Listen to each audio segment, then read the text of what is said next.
ভারী বৃষ্টিতে ফুলে ফেপে উঠল কোপাই নদী। রিসর্টে জল ঢুকে রাতে অঘটন, পর্যটকদের উদ্ধারে নামাতে হলো নৌকা। টানা ভারী বৃষ্টিপাতের ফলে কোপাই নদীর জল বিপজ্জনক হারে বেড়ে গিয়েছে। তার জেরে কোপাই নদীর দুই ধারে গড়ে ওঠা একাধিক বেসরকারি রিসর্টে জল ঢুকে পড়েছে। নদীবক্ষে প্রায় উঠে আসা এই রিসর্টগুলির ঘরের মধ্যে রাতের অন্ধকারে হঠাৎ জল ঢুকে পড়ে, সৃষ্টি হয় আতঙ্কের। রিসর্টে থাকা পর্যটকরা ঘরের মধ্যেই আটকে পড়েন। অনেককে নৌকার সাহায্যে উদ্ধার করে বাইরে নিয়ে আসা সম্ভব হয়েছে।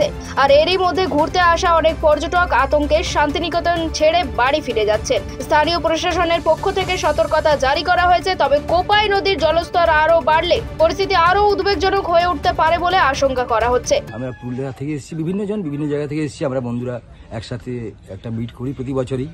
এবছরও আমরা এই জায়গাটা ঠিক করেছিলাম, কিন্তু আমাদের দুর্ভাগ্য, আমরা দুদিন থাকার প্ল্যান নিয়ে এসেছিলাম, কিন্তু আজকে যা অবস্থা দেখছি তাতে থাকার মতো নয়। নদীর জল উঠে গেছে একদম, মানে রুম পর্যন্ত। তো আমাদের আজ মানে লাঞ্চটা এখানে আর করতে পারছি না। আমরা লাঞ্চ না করেই অন্য জায়গাতে লাঞ্চ করবো। আজকে আমরা বাড়ি চলে যাবো। আমার বাড়ি মেদিনীপুর। ওই যে দাদা যে বললেন না পাশে, ওই দাদা, আমরা একটা গ্রুপ থেকেই এসেছি। আমি সার্ভিস সূত্রে আবার থাকি বাইরে, শিলংয়ে থাকি। হ্যাঁ, শিলংয়েও থাকি।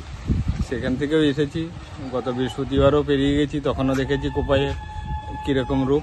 আবার আজকেও দেখলাম। আজকের রূপটা কি মনে হলো? আজকের রূপটা হঠাৎ জলটা তো মানে আমরা ভোর থেকে উঠেই দেখেছি। গতকাল রাত্রিতে তো বৃষ্টি হয়েছে, তো জোর বৃষ্টি হয়েছে, হয়তো সেই কারণে হয়। আর হয়তো মনে হয়, আশা করি যে কিছুক্ষণ পরে হয়তো জলটা আরো কমতে থাকবে, কমছে। বীরভূম থেকে প্রসূন দাসের রিপোর্ট, খবর বাংলা।